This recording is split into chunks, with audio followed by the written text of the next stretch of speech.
And I want to respect everybody's time this afternoon. So I'm going to go ahead and get us started right on time. Before we get into the webinar, I have a few housekeeping details I'd like to take care of this afternoon.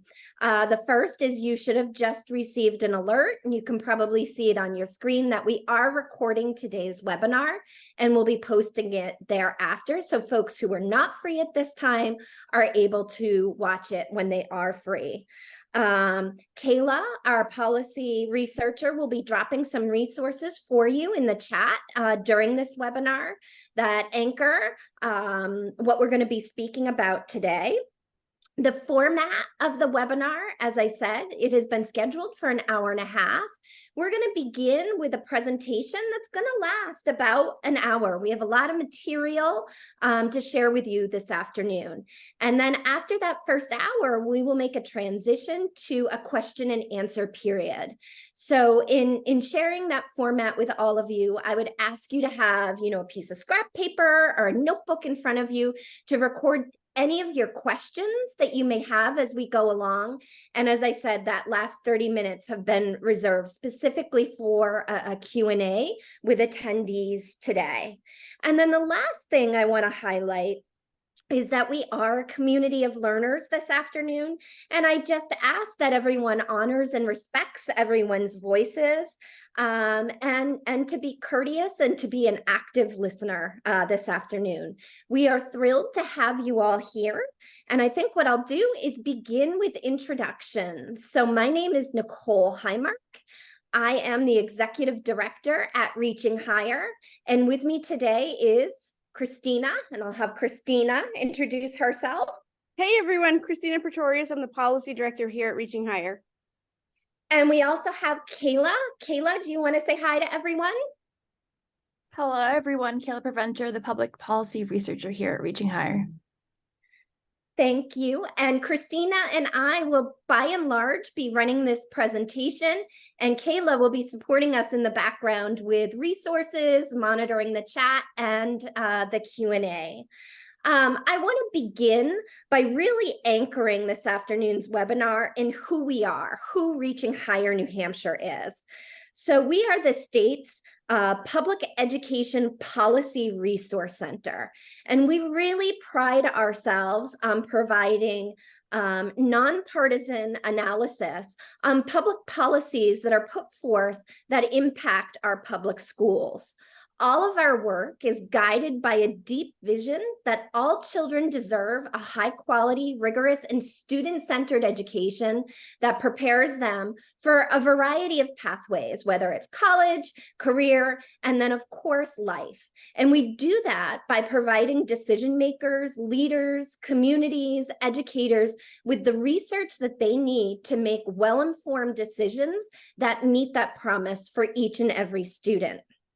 So shifting a little bit to today's presentation, I also want to highlight that many of the conversations that have occurred to date on the ED 306 administrative rules, or the rules that establish the minimum standards for public school approval, have really centered on people and the people involved in the process, rather than the substance of the rules themselves, the substance of the proposal, and what actually sits in the text that the State Board of Education has laid on the table. The purpose of our presentation today is to anchor this afternoon's conversation in the text itself, in the substance. So this is not about the people. Furthermore, we've also observed that through conversations, through presentations, and media coverage to date, so much of the focus has been on competency-based education. And while that's a really important component of what is being put forth in the proposal of the ED 306 standards for minimum public school approval, the overhaul that's on the State Board of Education's table is much more vast than that and is highly problematic. It undermines our public schools.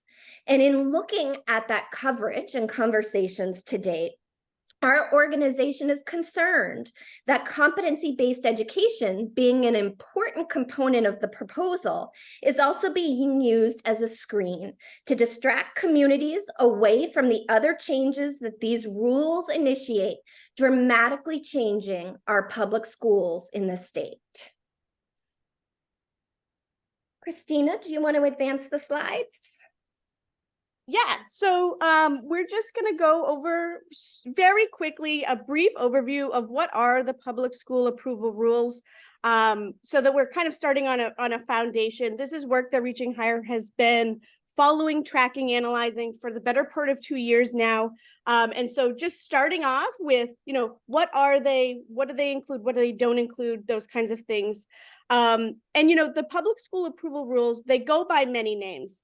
We call them the public school approval rules. Some folks call them the minimum standards for public school approval, which is what they are called in the administrative rules. Some people shorthand them, but the ED 306s, they come by many other names, but we're all talking about the same things. These are those administrative rules that really set the foundation for public schools in New Hampshire. These are the rules where, in order to be approved to operate as a public school in New Hampshire, schools must comply with each and every one of them, from policy requirements to requirements around school safety to basic instructional standards. So they are very important. And as Nicole said, they are very vast. They are formal rules under state law. So they follow the same rule procedures as any other administrative rule. These rules aren't unique to the rule process, isn't unique to the Department of Education, to this particular set of rules. This is a state mandated process. The Department of Health and Human Services, Fish and Game, the Department of Corrections, the Department of Education, we all follow the same rule process. And this goes under that rule process. And so in terms of procedure, in terms of that process, the New Hampshire Department of Education, the first step is for the New Hampshire Department of Education to introduce the rules to the State Board of Education, who serves as the oversight organization to the department. It's a 7-member body that is appointed by the governor and affirmed by the executive council. They are not up for votes like they are in some other states. These are appointed positions. These 7 folks serve on the board for a term, I think up to 2 terms. And one other thing that's really important to know about the state board is that they cannot legally be practicing education professionals.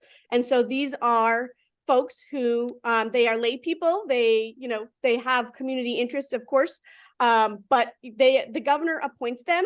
They can't be a current educator. And so I think that's really important to know as we talk about rules in general, but these rules in particular, because they are so important.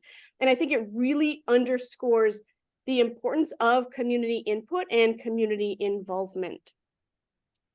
The State Board of Education will be the folks who ultimately deliberate the rules. They will be the folks who change them if they want to, and they will also be the folks who formally adopt or reject the rules.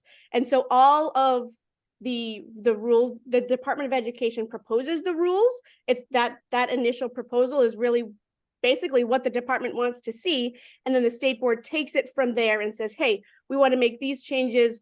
We like them as they are. We don't like them at all. Really, let's start from the beginning and that kind of thing. So the State Board really has all the power in the rulemaking process at this point. One other question that we get is why now? Why are they revisiting the rules? The last revision was in 2014, and by state law, rules have a 10-year lifespan. The public school approval rules in totality were adopted as a whole in 2014, meaning that sections of them will expire in 2024. It is important to note that some of them will not expire because since 2014, the State Board has visited certain sections of them. And so those parts are good for 10 years from whenever they were adopted. But this initial proposal takes into account all of them, regardless if whether the State Board, if they tweaked them last year, if they tweaked them 5 years ago. This is really an overhaul, and we've seen every rule within this section being considered being either changed or kind of going from there. It is a fluid and it is a living document. And I think that's also really important to know that over the past 10 years, and even before there have been movement within them, this is a dramatic overhaul. It takes into account all of them, not just the pieces that are expiring. It's also really important to note, and I want to note this right from the outset, because I think throughout the conversation, we're going to be talking about it quite a bit, that these 306s, the Ed 306s, the public school approval rules apply only to public schools and public academies. Other types of education like charter schools, private schools, adult education high schools, they're governed by separate sections of the rules. Charter schools are in ED 318, and even though they're all in the 300s, that's a different, the 318s are a different section. These 306s in a sort of a contained piece are the public school approval rules. And something else is that the state's Learn Everywhere program, as well as the statewide school voucher program, are also their own bodies of rules as well. Those programs are not covered by these rules. Administrative rules really are designed to be distinct. They're supposed to be organized in a way where there is no potential for miscommunication, for misinterpretation, that administrative rules by state law are supposed to be designed to be encompassing, very clear, and very distinct. And so, when we talk about these minimum standards for public school approval, it's really important to know that we're talking about these programs that are approved as public schools and that other programs are under different rules. And so we also wanted to start by really showing the scope, the vast scope of these public school approval rules. As you can see, they cover a lot. Policy requirements, school facilities, instructional resources, staff qualifications, professional development requirements, all of these kinds of things. And I mean, it even goes further than that. There are sections on the school year and school calendar, distance education, assessment, approval process, all of these things. So when we look at the scope of these school approval rules, it's critical in thinking how we got here and where we're going to go from here. There have been a lot of changes to just a few parts of these rules, and they are fundamental changes that will absolutely change the way public schools operate in the state. But there are other parts that haven't been touched at all. And I think when we think about 10 years is a lot of time for research in terms of best practices for all kinds of different things. And so when the state is undergoing a major overhaul like this, I think it's really important to have a lot of folks at the table who have a bunch of different experiences, all kinds of different expertise, in order to really think about, hey, we're looking at these rules in totality. Where do we want to go from here? What is our vision? And it includes experts. It should be including communities, parents, educators, everyone. We haven't seen that so far. And I think what was really powerful for me is looking at the scope and then seeing, that deep community engagement really wasn't there. And so we can see that in the initial proposal, but it's so important. And so how did we get to where we are? Where are we right now? If you've been with Reaching Higher, following Reaching Higher's work for a while, you'll know that this has been a major body of our work for about 2 years now. We've been following this overhaul for quite some time. We've been talking with folks. We've been doing a lot of research around this issue, and we're really excited to present this today. So the Department of Education, the New Hampshire Department of Education's proposed a massive overhaul of the public school approval rules. It started with the hiring of a consultant, the National Center for Competency-Based Learning, to form a work group to craft an initial draft. They worked together for about a year, met behind closed doors. There was no public input. There was no transparency, no meeting minutes or anything like that. They provided the New Hampshire Department of Education with a draft document, which Commissioner Frank Edelblut submitted as an initial proposal to the state board this past March. That initial proposal, I want to reiterate, it's kind of like a legal speak. We're gonna use it quite a bit throughout this presentation. But what an initial proposal is basically the department's desired version of the rules. They said, hey, we as a department came up with this draft. This is what we want to see, and so now we're delivering it to you, the state board, to then deliberate and make changes. So really, an initial proposal is a reflection of what the department wants. So they delivered that vision on March 9th, 2023, which is currently it was tabled by the State Board of Education. They immediately tabled the rules because otherwise the state mandated clock for when they have to do certain things starts. By tabling it, it kind of pauses that clock. And they said that it was such a huge undertaking. They said that they would go line by line if they had to together, so that each member of that state board really fully understands the rules. We haven't seen them do that yet. We are expecting that to happen. We're not sure when, but it has been on the table since March and hasn't been discussed since then. So after the initial proposal, the initial proposal was introduced in March, tabled. After that contractor, the National Center for Competency-Based Learning, began holding what were dubbed as listening sessions, where the contractor would tell folks what was in the document and answer some questions about it. They had a couple of sessions throughout the state. We actually heard a lot of feedback, and I think this is really important when we talk about the process and talk about what is actually in the rules. We heard a lot of feedback about those listening sessions that people really didn't feel heard for a variety of reasons. One of those reasons is because that initial proposal had already been submitted to the department and already submitted to the State Board of Education. So what happened was they submitted what they wanted to see, and then they held listening sessions where, in previous rule processes, that was flipped. Folks would get input and then craft it based on what folks said, what the public said. And so, we heard, and I'm sure folks saw it in the media as well, there was a lot of concern with the listening sessions, with how public input has been handled throughout the entire process, even before those listening sessions for the past 2 years.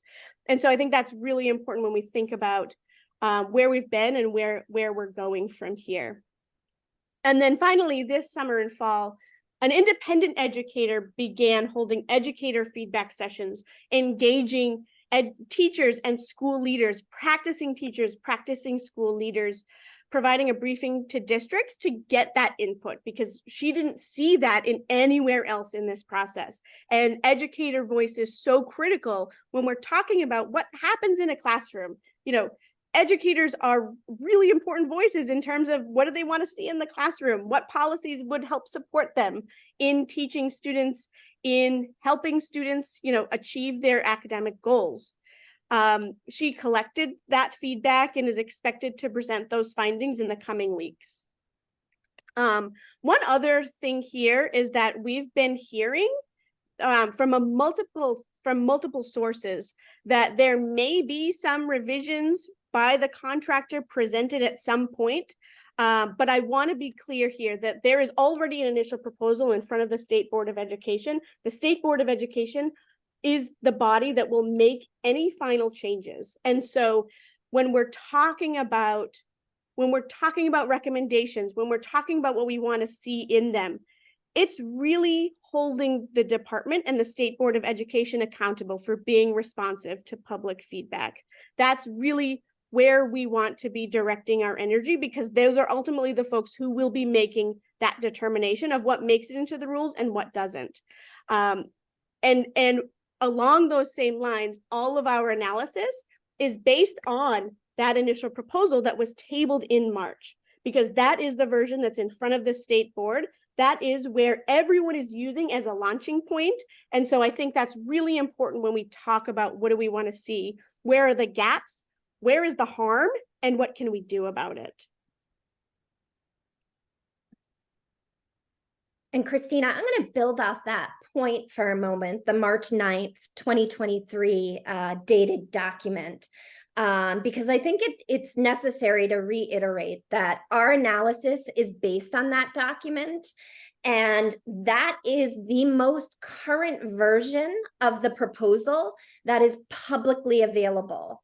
So we may be hearing noise, other folks may be hearing noise that there are changes and that the document says something else. But if that's the case, that is not the publicly available document that folks have right now. And as Christina underscored, a document or a version has already been presented to the State Board of Education. It was laid on the table. The State Board of Education has to take that document off the table first and take action based on that document before further steps can be pursued. So it's really important, I think, to highlight those mechanics and that the State Board already has an initial proposal on the table. So I don't mean to harp on that, but I want to make sure that folks walk away with that understanding. But transitioning our conversation a little bit, and as Christina had said, these revisions occur every 10 years, and a lot, as we know, can change in 10 years. And really, at essence, when we look at the minimum standards for public school approval and the revisions that they go through every 10 years, is that it presents an opportunity. It presents an opportunity for our communities, for our state's education workforce, for our state to really reimagine how our public schools can create those safe, nurturing spaces where each and every young child, where each and every young person really can have a strong sense of belonging so that they can learn, grow, and thrive and become the best version of themselves. And it presents also an opportunity for the state to apply evidence-based practices in every classroom across the state with clarity and to access those high-quality instructional materials and those high-quality learning opportunities. This process is a moment for really the state to leverage and apply the discoveries in the science of learning in evidence-based practices that have been prolific over the last 2 decades, and I would say especially in the last 10 years, where the integration of complementing efforts in learning theory and learning design, neuroscience, and psychology have really come together to identify what works best for our nations and for our state's young people, for our students. And so we are anchoring our work and our analysis in that, and this vision that all students deserve access and the opportunity to thrive in high quality instructional experiences supported by high quality instructional resources. So in sort of offering that overarching framing, I want to bring us back to Reaching Higher's work. And as Christina had also said, we've spent the better part of 2 years really digging into the minimum standards for public school approval, or in shorthand, the ED 306s. And we've dug into them from a process point of view and a content point of view of what the document is actually saying.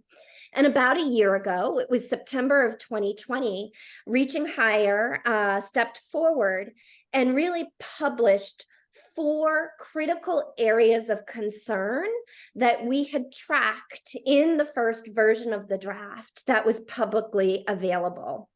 And when we look at these 4 areas of concern, together with really the context of our current education policy landscape, and that's really an area of expertise for Reaching Higher New Hampshire. We are probably the only or one of very, very few organizations that look at proposals in the context of the wider landscape and run an analysis both on what is in the current proposal, but how this functions in the broader landscape of education policy that has either been proposed or has been recently passed, or that might have proposed legislation on it.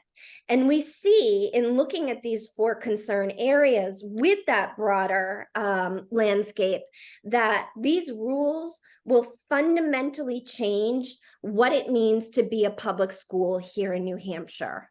So diving into these 4 concern areas, the first one is centered on equity and student protections. And this one is so critical in nature because we know high quality learning experiences happen when students feel safe and when they feel a sense of belonging in their community. And what we observe throughout the proposal is really equity, student protections, high quality recommendations for school climate and culture have been removed and gutted, really compromising the cornerstone of what enables high quality learning systems to exist. And that is that safe sense of belonging. Our second concern area landed in the area of program elements. In the 306s, they're called program standards, and we'll get into those in further detail. But the program elements at one point were almost altogether eliminated. They continue to be gutted, and the predominant reason why they're gutted is there's been what is an easy to overlook language change from shall to may. Really creating an option of offering programs. And again, we'll dive into each of these in more detail.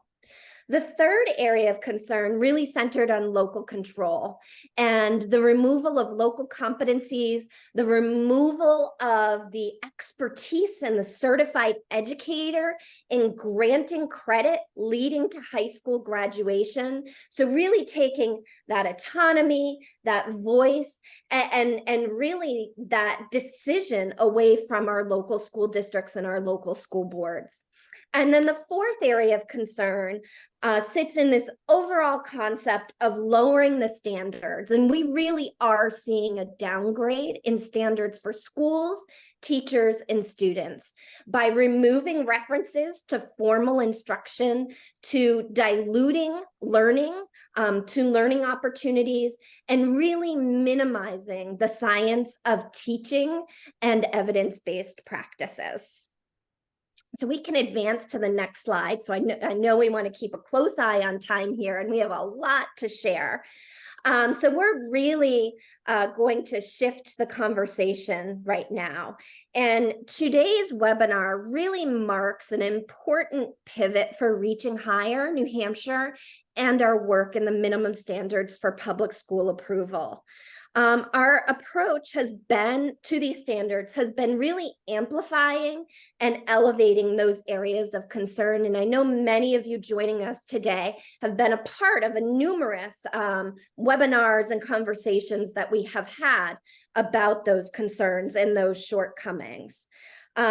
Vocalizing concerns and problems is an important first step, but it's not the only step. And this presentation will continue to identify and name those concerns, but more importantly, it'll begin to define solutions and recommendations for robust conversations about what we can do to reverse the harm in these rules and really put forward a proposal that is student-centered and places students first. The recommendations that we're bringing before you today are research-based and really represent deep engagement with experts, with communities, with parents, as well as others. They are born from a process that really values diversity of voice and practitioner, educator, and researcher expertise, because sources have also told us in this revision process, this revision was by and large led by like-minded people. And Christina at the top of this presentation really highlighted it's important to have different perspectives and different voices at the table because of how vast these rules truly are.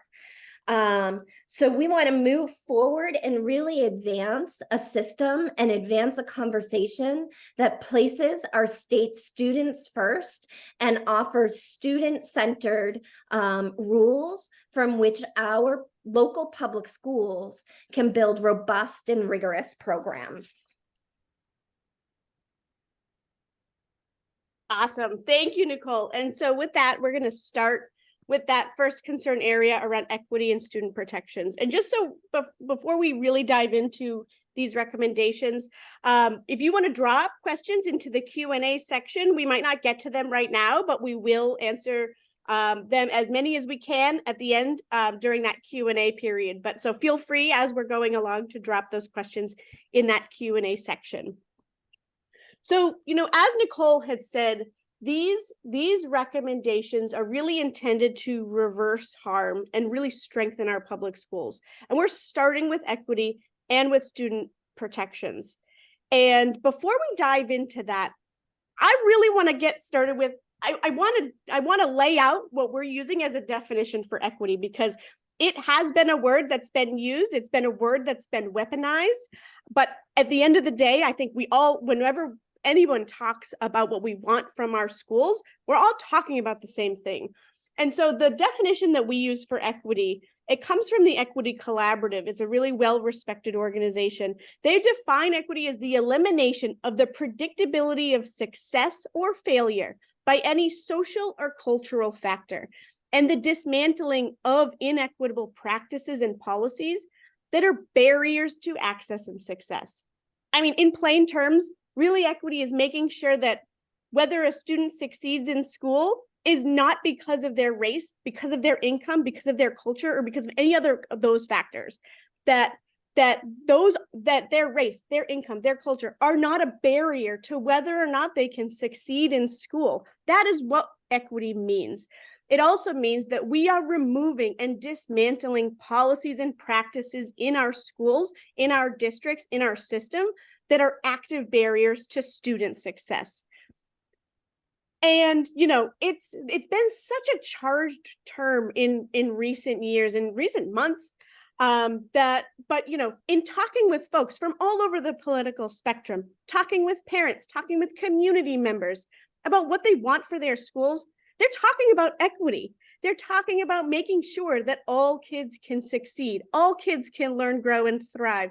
All kids have opportunity regardless of their background, regardless of their family income, regardless of where they live. And the public school approval rules really are the place to lay that foundation, to make sure that all of our public schools are meeting that vision, to make sure that all students have that opportunity and that all students can thrive in school.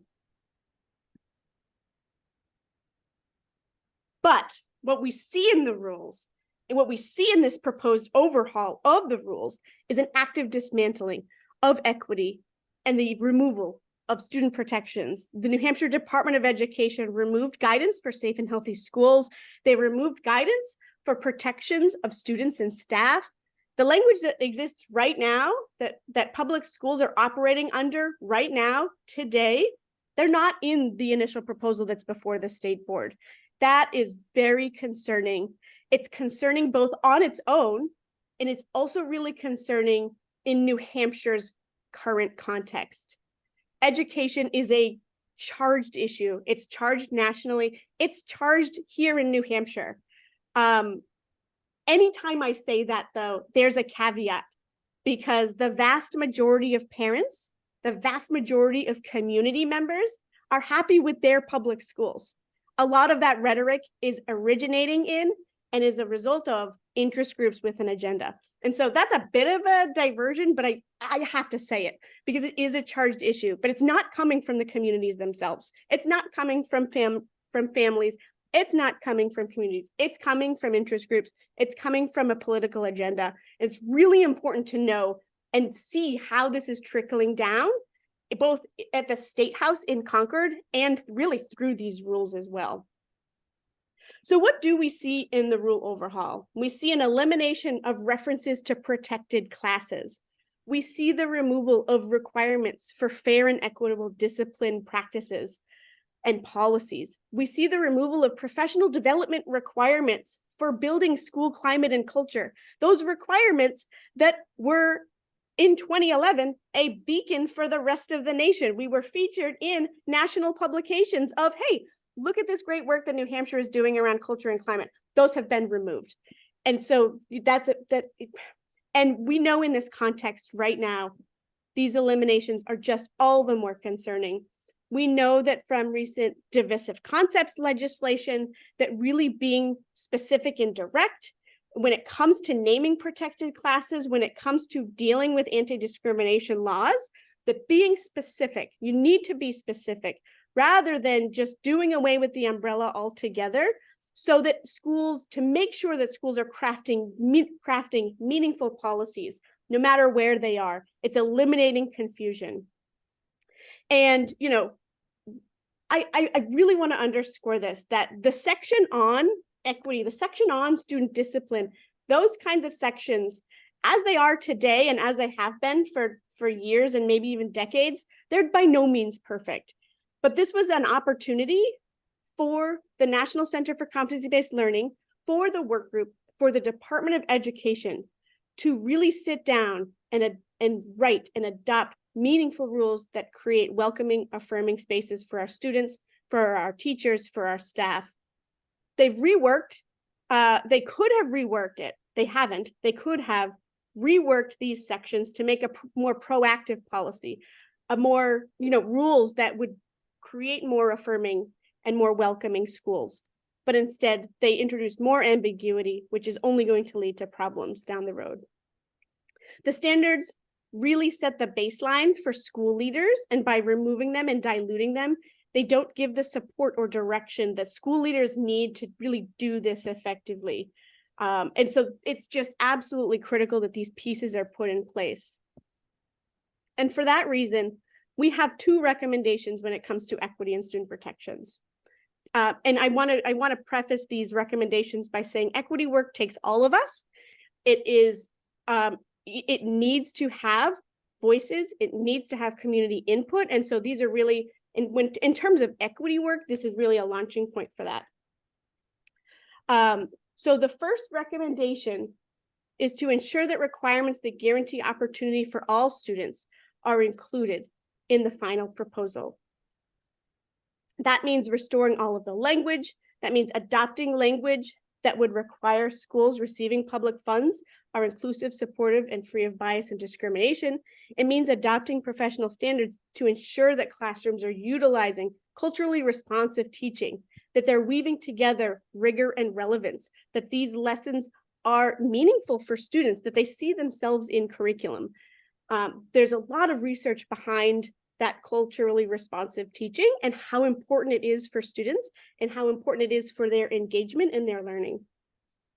And it also means working with lawmakers to ensure that all public schools, regardless of their location in the state, have the resources, financial resources they need to meet the needs of their students. That's absolutely critical, that our state board, that our Department of Education is working with lawmakers to say, hey, this is what our schools need.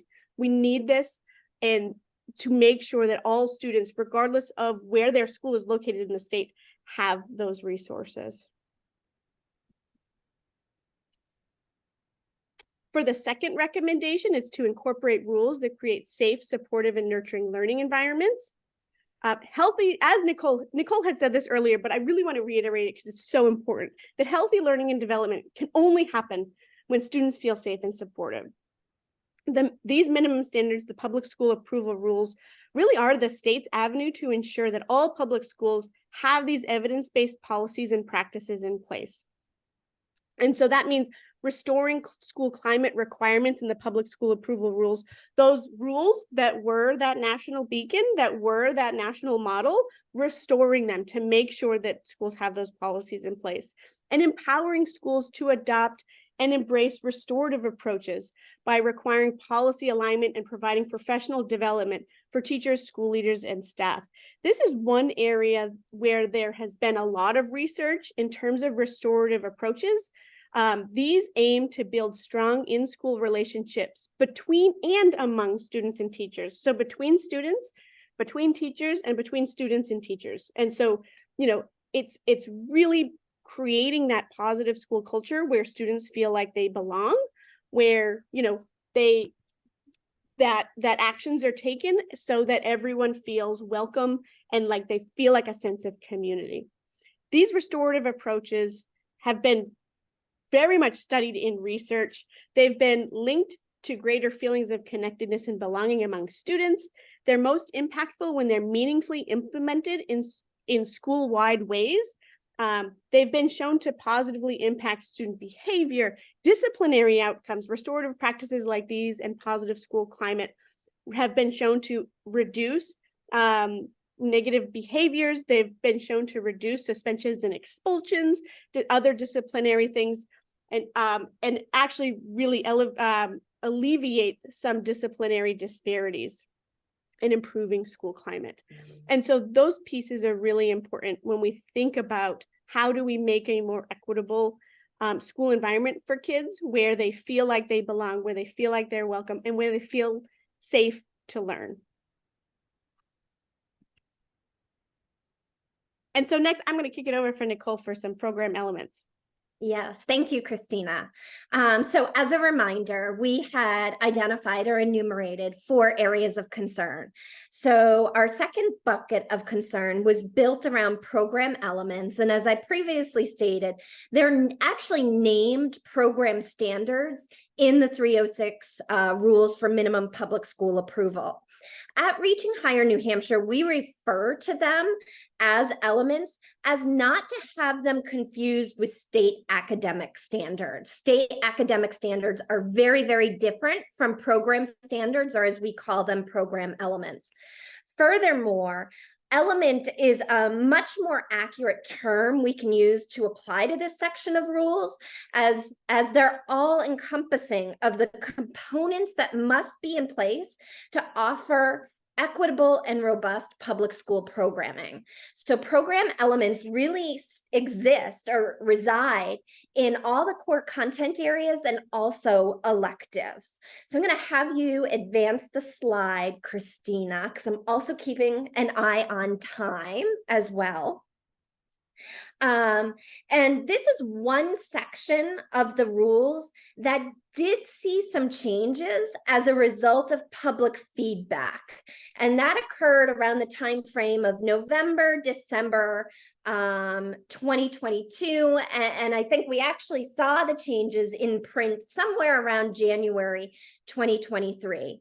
And while I say that we saw some changes within this concern area, I don't want to overstate the changes. I want to be really careful about that, because in essence, what we saw in the document that was originally published in September of 2022, where Reaching Higher offered our original concern areas, was that the program standards or program elements were completely gutted.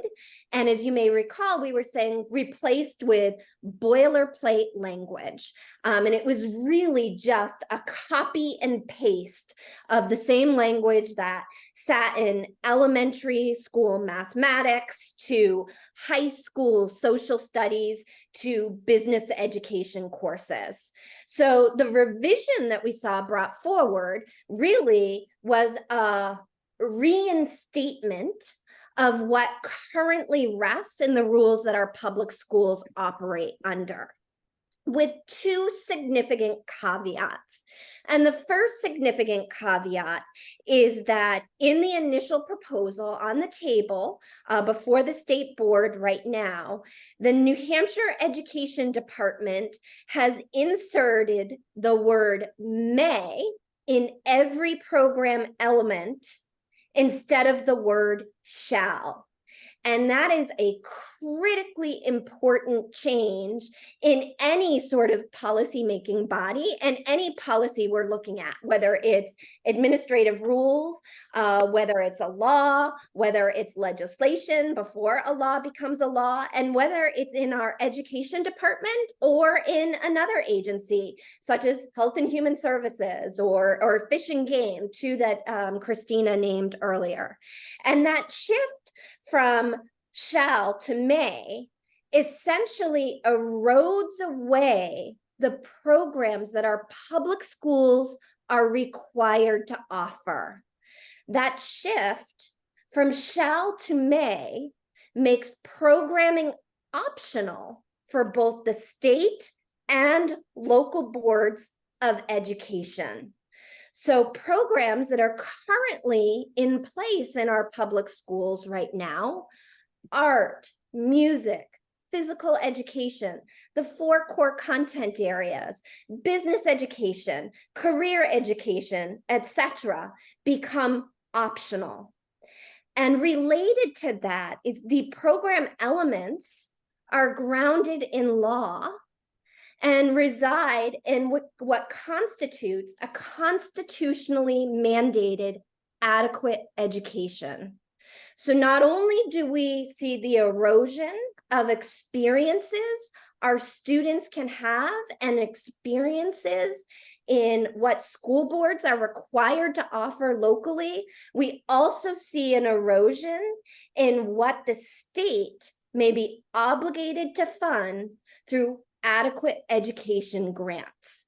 So when we hear folks say that these 306s are not about funding and that funding is not a part of the scope of the work in this revision, the two are tied together hand in hand, and we should be looking at these revisions in context of what is funded and how our state funds our public schools. So I'm going to move on because I know we're careful about time, and I want to shift to, what are the solutions? What are the recommendations that we can put forward?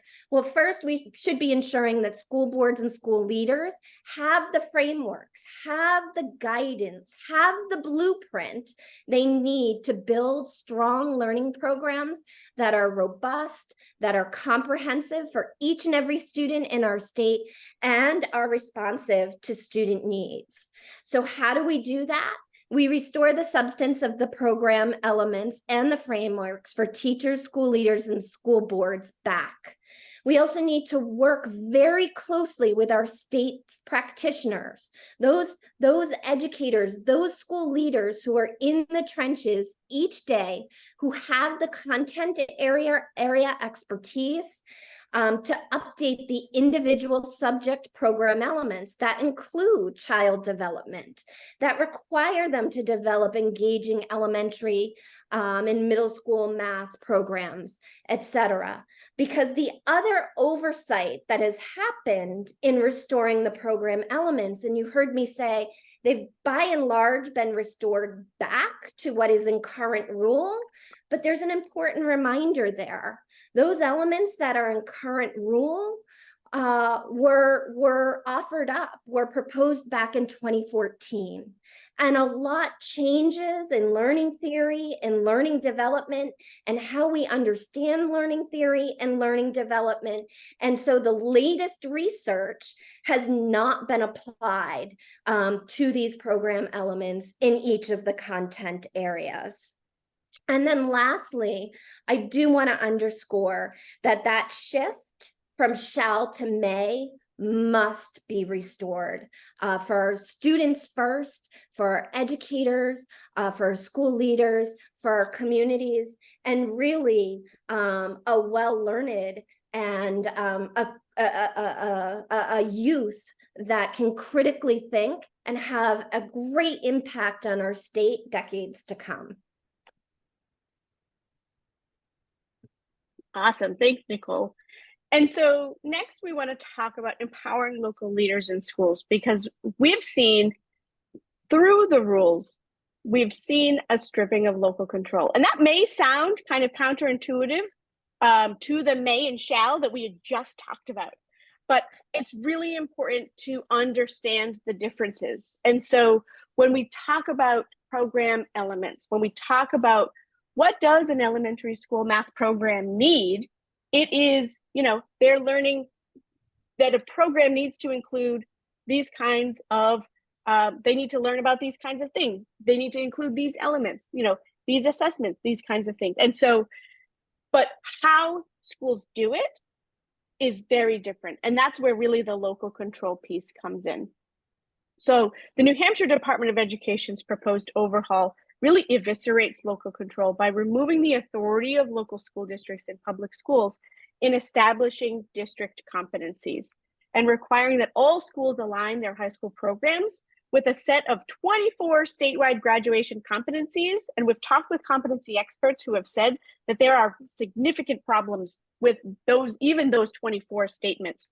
That there are a lot of concerns of, is this a competency? What does it mean? And the fact that a high school diploma would be represented by 24 sentences it has sparked a lot of concern among the public and among competency-based education experts and among a lot of folks on the ground.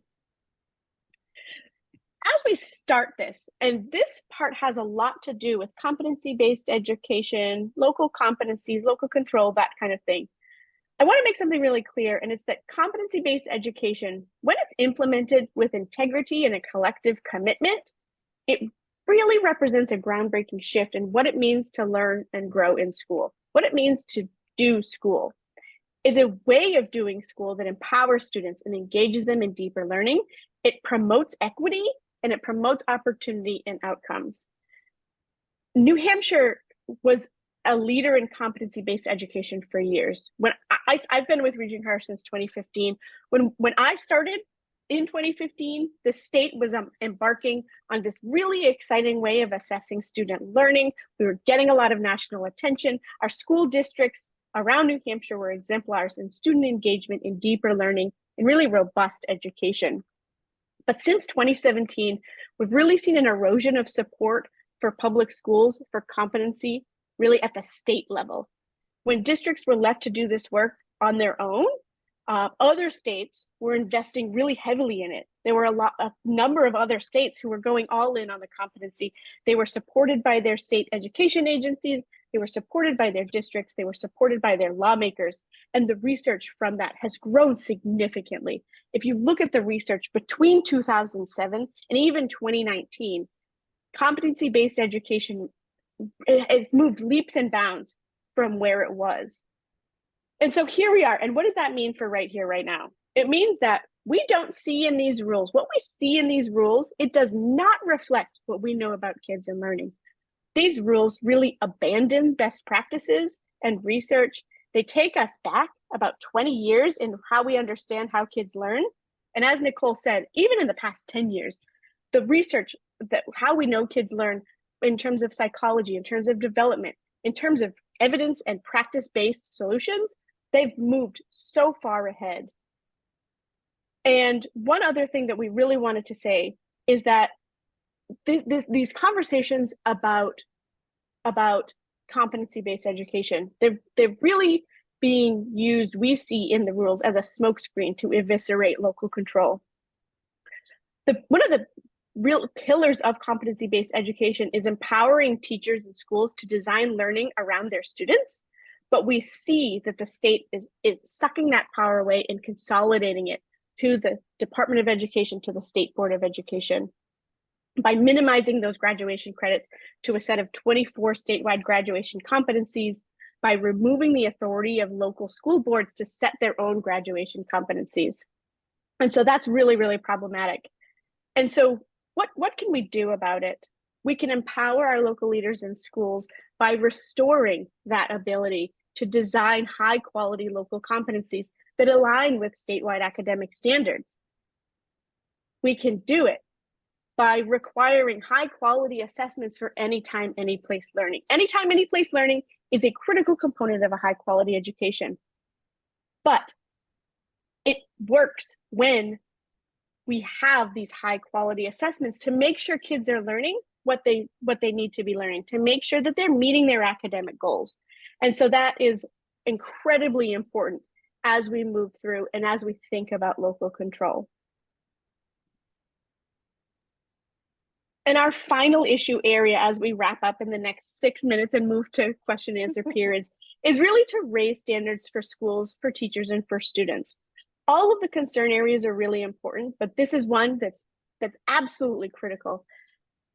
I hope it's one that we can all agree on, to raise standards instead of really eviscerate them and lower expectations for our schools, for our teachers and for our students.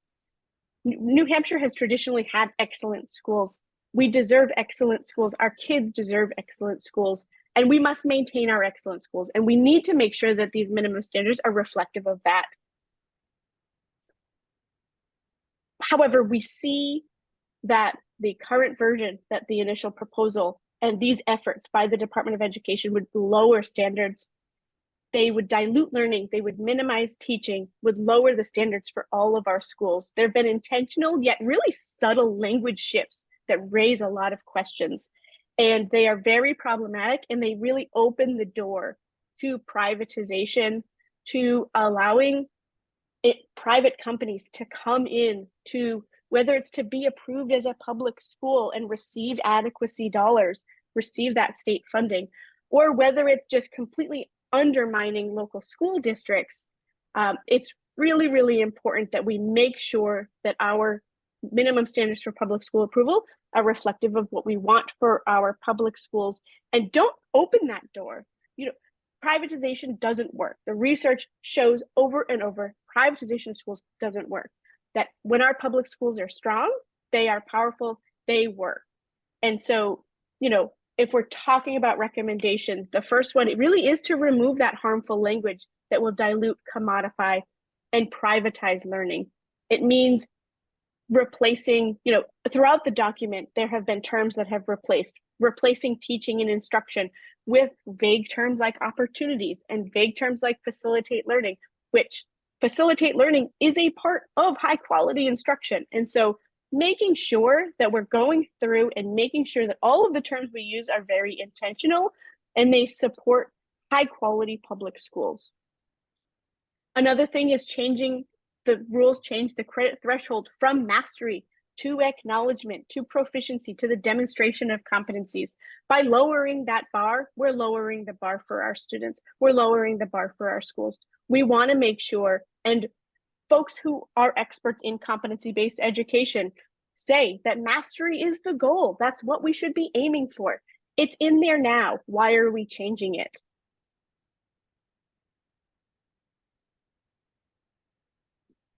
There are also concerns around removing requirements around course rigor.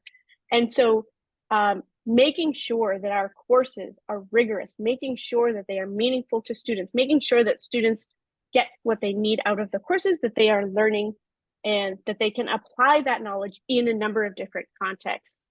And finally, one of the really important pieces here is that the rules remove requirements for physical school facilities. And this really is a head nod to that privatization effort. And so with that, Nicole has two more to wrap up. Yes, thank you, Christina. And then we'll segue to a Q&A. So the next solution area is really recentering these standards on high quality instruction and high quality instructional materials. So access to high quality instruction is one of the most important factors to ensuring all students have the tools that they need to succeed. As we've said, and you may be getting tired of us stating this today, decades, really the last 2 decades of research have really demonstrated the critical nature to evidence-based instructional practices, as well as school-wide policies that prioritize and center learning on deeper learning. The overhaul removes all mention of instruction in learning materials, and Christina referenced this in facilitate learning and in learning opportunities. And as she highlighted, facilitate learning is a component of instruction, but it's only one component of instruction. And as the rules are currently drafted, they're really removing that element of direct instruction and the role of the practitioner out of the classroom. And it's really important that we return that, because high quality instructional environments have the facilitation of learning, they have direct instruction, they have didactic instruction, and they gradually release the responsibility of learning to the student to pursue their interests, to pursue their passions when each and every individual student is ready. We need to use this rewrite additionally, as an opportunity to establish a vision for high quality instruction. We have heard drafters say that the minimum standards for public school approval should not and are not aspirational.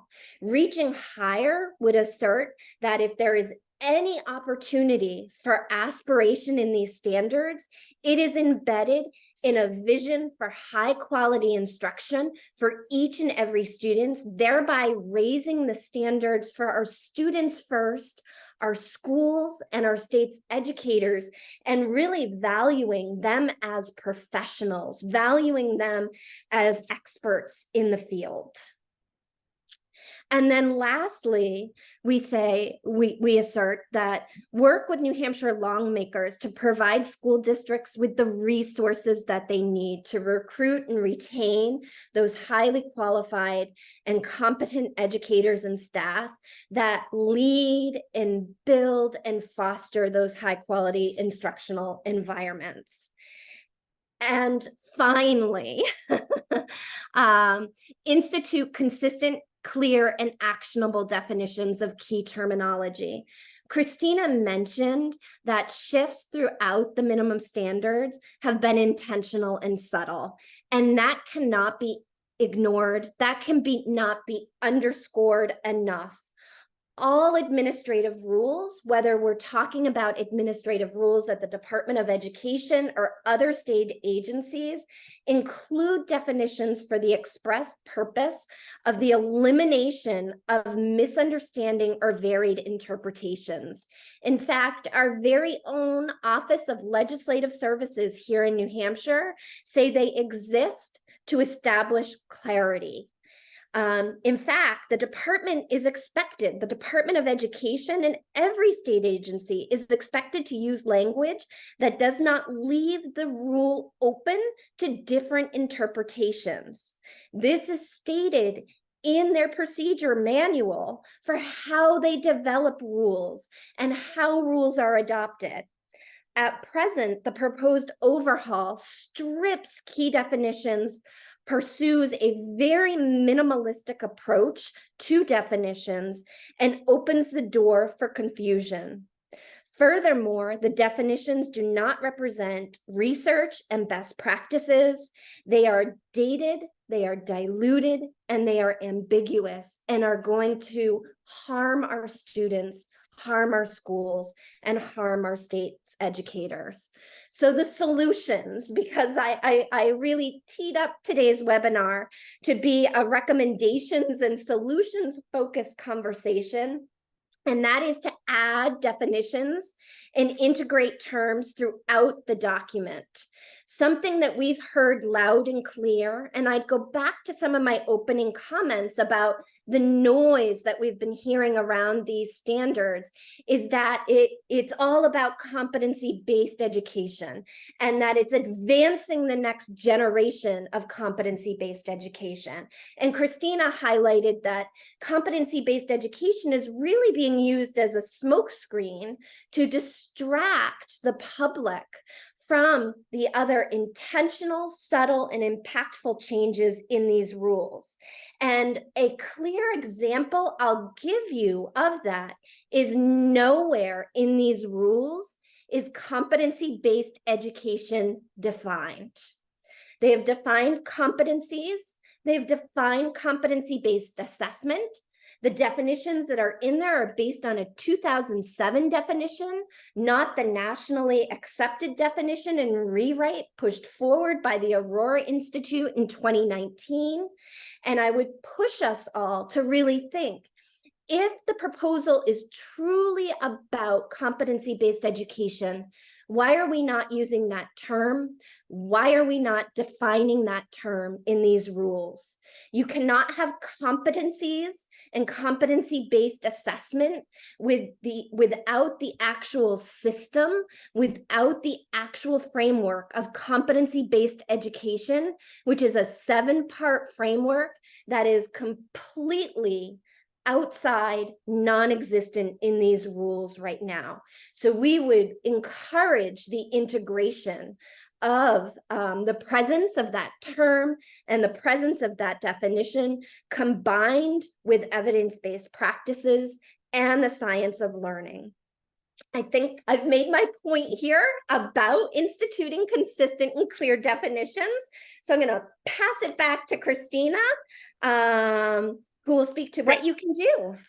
Thank you, Nicole. And so, looking forward, we've talked a lot about recommendations in terms of next steps. So the New Hampshire State Board of Education does have an initial proposal that they have tabled. They have to vote to take them off of the table in order to discuss them, change them, do whatever they need to do. There is a State Board of Education meeting next Wednesday, October 11th. The agenda has been posted. It's not on the agenda, but sometimes they may take it up, they may not, they may revise the agenda. So really, it's not on the agenda now, but that doesn't mean that it can't be in the future. There's also a joint session of the House and Senate on Thursday, where there will be a presentation about these public school approval rules. Those are typically live streamed. If they're not, Reaching Higher will live stream them. So, sign up for our Facebook, like us on Twitter, and sign up for our newsletter so that you can get all that information. The State Board of Education is legally required to hold one public hearing, at least one. They can hold more, they can hold as many as they want. They're required to hold at least one. That date will be set once they take those rules off the table and vote to continue going through that process. After the State Board of Education has had their public hearing, they've made any changes that they want to. If they don't have to make changes, but if they wanted to, they could. They vote to send it to a legislative oversight committee known as JAILCAR. JAILCAR will take a look at them. State attorneys will review them to make sure that they align with state law. And then from there, JAILCAR will say that they align with state law, they don't align with state law. Something important to know about JAILCAR, because we hear this a lot. JAILCAR does not look at whether or not they are good or bad rules. It is not, they don't make any judgments. They say, does it align? Does it not align? That's the only thing that they do. So in terms of public input, really the most powerful place for that input is on or before the public hearing, and it is before the State Board of Education. Two other avenues. There is pending legislation. Last year, there was a bill drafted that would restart the process, that would create a large committee that would come together and flesh out the rules, have public hearings all over the state, that kind of thing. That was tabled. There is another free bill that had been filed for the 2024 session. We don't know the language of it yet, but we suspect it might be kind of similar to that really presses the pause button on these rules that folks are really seeing as detrimental and undermining of public schools. And so that pending legislation will be introduced in January. Not sure where it will go, but we'll be keeping an eye on it for sure. And then finally, in terms of actually the nuts and bolts of having your voice heard, it's writing to the State Board of Education, it's testifying, it's offering public comment before the meetings, it's writing letters to the editor, it's engaging with your communities. Those are all really important ways to get involved. In terms of staying up to date, we have a newsletter, and if Kayla wouldn't mind dropping the link into the chat, that would be terrific. We have a New Hampshire Education Network policy newsletter that sends out policy related information really timely. So I would encourage everyone to sign up for that, or following us on Twitter and following us on Facebook, which you can find the links here. And with that, we'll open it up to questions, but feel free to email Nicole or I at any time if you have any questions you don't feel comfortable asking in the Q&A, or if something comes up later and you want to have a conversation about it, feel free to email either of us. So Christina, I have the Q&A open on my screen. It looks like there are about 15 questions in there right now. A number of them have been answered during the presentation, but I will try to tee up the ones that I don't think have been answered directly, I'll say. Great. And the first one I'm seeing is, can the State Board of Education work on this all while it has been tabled? Happy to offer that community input, but if it cannot be discussed while tabled, how do we engage? Yeah, so it cannot be discussed while it's tabled, but in my opinion, now is the time when public input is the most important, because they see the initial proposal. They hear all the same things that we do. And so if they are hearing from the public, if they are hearing from constituents that these are what's important to them, when they take it off the table, they have that knowledge of what the public is saying, so that when they go through, if they go through line by line, like they said they would, like having that public record is really, really important. And it doesn't go unnoticed. A lot of folks have testified about them, have provided public comment, have written to the state board. And really, it's one of the reasons why it was tabled in the first place. It's one of the reasons why the listening sessions that the contractor had were in place at all. It's because of public comment. It's because of public input. And so, I think there are a number of good ways to get involved. I think now is a really important time, because I think they're starting to, their clock is running out. A lot of the rules expire in March 2024. So they got to get the process started really soon. And having that input there early on is really, really important. So another question that came up in the chat, and that is, are EFA recipient schools currently beholden to ED 306 regulations? They are not. So there are a couple of different elements there. The short answer is no, they're not. EFA students, so students who have a school voucher, they fall under a different set of rules. As far as the schools, if they enroll in a school, if they enroll in a private school, that private school is beholden to a different set of rules, the private school rules. EFA students can't attend a charter school, so charter school doesn't apply. But we're seeing this emergence of a new type of school, and it's called a learning center. And they don't have to fall under any rules. They don't fall under public school. They don't fall under private school. They don't fall under homeschooling rules. They are just completely under the radar. It's a relatively new model, but there are a number of them who do accept state EFA funds, but they are not subject to these public school approval rules, even though they receive public funds. Okay, thank you, Christina. Another question I'm seeing in here is, I don't understand the issue with the shift from shall to may when there's also a concern for a lack of local control. And I know you spoke to this very, very briefly, Christina, and I know it almost seems like a contradiction. It does. It does seem like a contradiction, and I think the difference is really nuanced. But when we think about local control, it's making sure so there are two parts to this that I see. One of them is that local school districts, local schools, local teachers, they need to, the program elements exist to make sure that every student in the state is learning the same thing and they have access to the same types of courses. That an elementary school math program is the same in Berlin as it is in Amherst, as it is in Deerfield. That these students are learning, they have this sequential thing of what they're learning.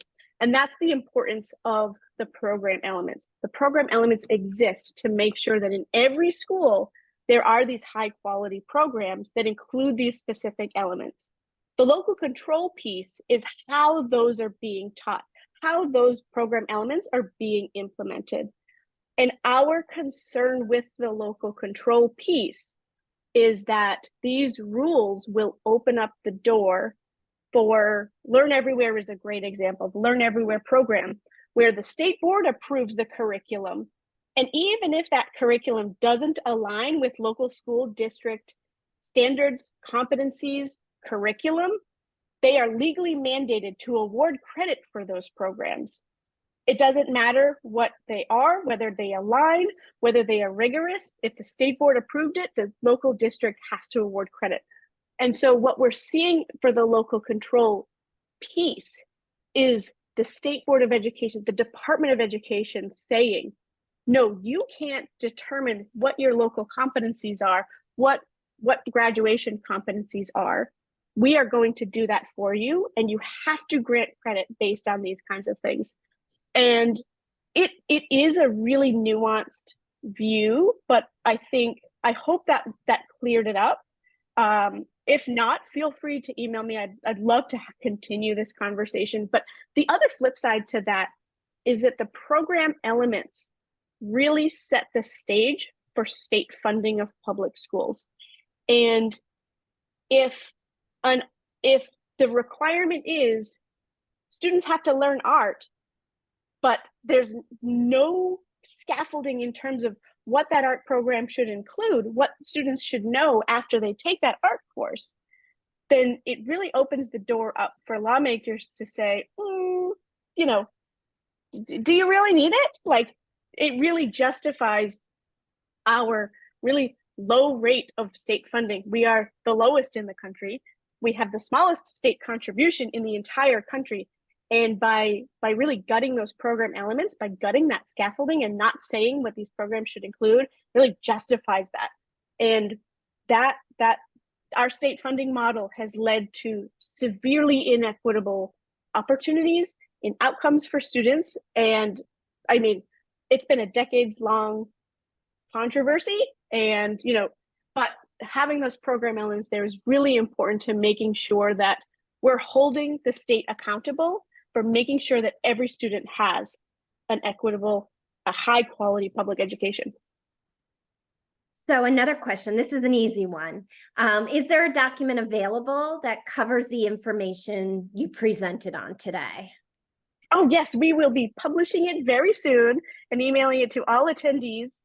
So you could take a look out in your inbox for that. We're very proud of it, so we're very excited to get it published. Yes. Then I've mainly seen activists and advocates keyed into these changes, but not the broader public and not parents. How do we reach these people who have perhaps the most important voice? Oh, I couldn't agree more. I think it's really important that the public, that families, that it's something that we at Reaching Higher, that a lot of folks have said should have happened from the start. It should have happened from the start. The public should know what's happening. I think in terms of moving forward, the most powerful things that we can do is by talking about this in our communities, by talking about it. You're the best messenger for your community, making sure that everyone knows what's happening. There will be that public hearing, so having a strong showing there to make sure that folks, that the state board is held to task, and that they know that people are interested and they are engaged, and this is what they want to see. This is our vision. This is a vision of our communities. This is a vision of our families. And so, it's engaging with your neighbors. It's writing letters to the editor, to newspapers, to online publications, to those kinds of things. Talking about it is really how we're going to get through to people. So I also see, I keep scrolling through these because a number of them were answered during the presentation and others are comments. But here's another question. Who is the independent contractor leading the teacher listening sessions? Was she hired by someone at the state, or is this effort being done independently of Fred Bermonte's organization? Right. So she's not a contractor. She is Dr. Christine Downing. She is an educator. She is a curriculum director. She worked with the department in the 2014 revisions and was very involved in collecting educator feedback at that time.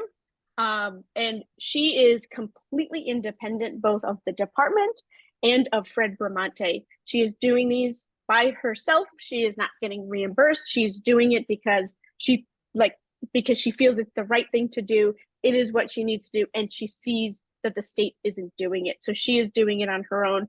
And it has nothing to do with this National Center for Competency-Based Learning with Fred Bermonte. It has nothing to do with the department or the State Board of Education.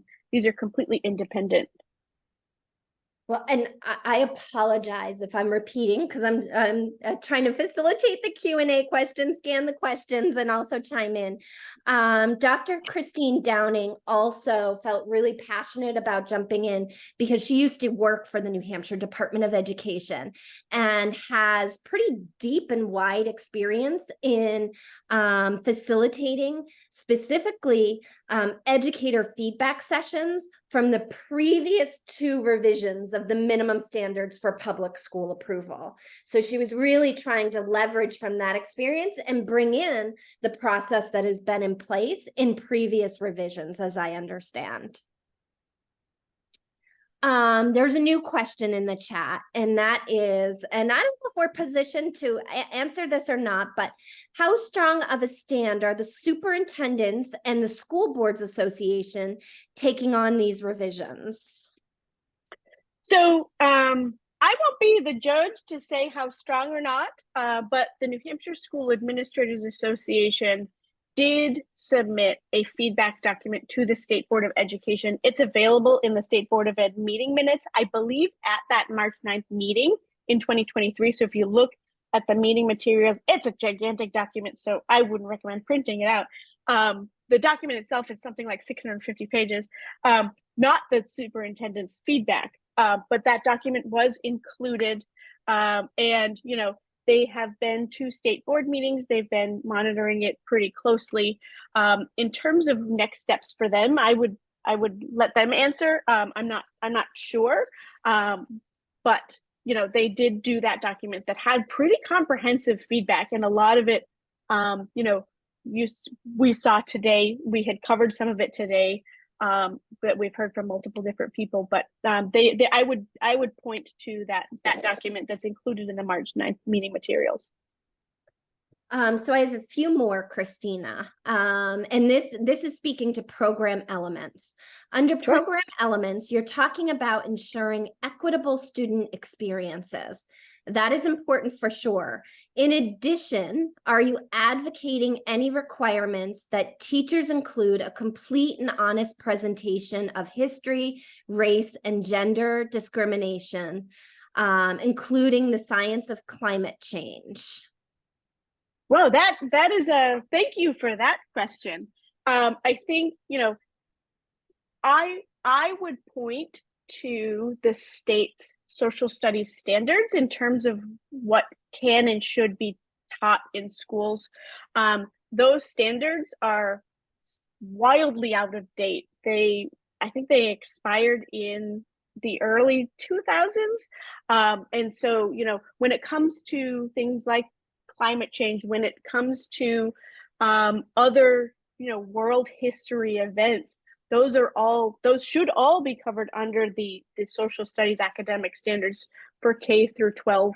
I think if we are thinking about what should be taught in the classroom, that is our opportunity to speak up and say, hey, I think it's really important that this be taught in as part of a social studies curriculum. I think this should be taught in terms of the standards, and then in terms of the actual curriculum, those instructional materials, those are local district decisions. And so, if folks have concerns or want to see materials, then that is a local decision. That would be a conversation with your school board and things like that. But in terms of what specifically is taught in schools, that the one of the big mechanisms for that is through academic standards. And when we're thinking about climate change, when we're thinking about some of those other topics that the questioner asked, those would be covered in the academic standards. So when the state decides to revisit those, that would be an opportunity for folks to have their voices heard in terms of what do they want to see in there and that kind of thing. I think this question also has a similar answer to the one you just provided and is really embedded in statewide academic standards. But the question is, should we also be asking or advocating that students be taught how to think critically, to ask good questions about whatever they hear, to evaluate sources, evidence to support their conclusions, to analyze what's reliable and what makes sense in their own brain? Yeah, I mean, I think there's a lot of research that points to, and I think there's really well documented support for making sure that, you know, critical thinking skills, communication skills are taught as part of a robust public education. There's a lot of research behind it. There is a lot of agreement in the public, between families, between businesses, between higher education, that those kinds of skills, that those critical thinking skills, you know, those digital literacy skills, those kinds of things, especially digital literacy in this day and age, like that those are taught in a K through 12 program. It's so important that we are giving students the tools that they need, not only in terms of knowledge of, you know, core content knowledge, but in terms of those skills that have really set them up for success for their life after graduation. Yeah. And I would also add to that, Christina, some of those skills I do think we see put forth in the model statewide competencies, but would really emphasize that those competencies are currently and should be going forward models for the state, for local districts to customize and to build off of, to reflect their local values, their desires, their local portrait of a graduate, and their expectations for students in life after high school. Mm-hmm. That's right. We have one more in here, and that was the contract for the National Center for Competency-Based Learning awarded on an RFP, competitive bid, or simply by the choice of the New Hampshire Department of Ed? That was a sole source contract by the New Hampshire Department of Education, which means that it did not go out to bid. Yeah. And actually, another question just rolled in. I'm just peeking at time. We have 4 minutes left. And that is IEPs, so individualized education plans, and 504s. How will these supports be treated under the new proposal, or under the initial proposal of the rules that's laid on the table? So that's a great question. And I'm not going to pretend to be an expert in special education law, in IEPs, in 504 plans, but I will say that since the beginning, there have been major concerns that disability advocates, that folks who work in special education were not a part of the drafting of the rules. They haven't been a part of it since. Their voices are missing. And I think that's really important. I can't speak to how specifically they will be handled. I would let folks who do that for a living answer those kinds of questions, but I will say those voices have been missing since the start, and it is a huge issue where they just haven't been included, and it's really important that they should have been brought in from the start, because, you know, all of our kids are important, and you know, having those students who may have IEPs, may have 504s, having their needs, having their vision for public education, having them included too is so important. And, you know, they should have been a member from the start, but they weren't. And so in terms of their voices, they've been speaking up, and, you know, I'm hoping that will continue. Thank you, Christina. So that was our final question, and we're right at 1:58, so 2 minutes before 2 o'clock, and we said we were going to keep you here until about 2. All right. Thank you so much, everyone. Really appreciate it. Yes, thank you, everyone. Thanks for joining us, and enjoy your afternoon.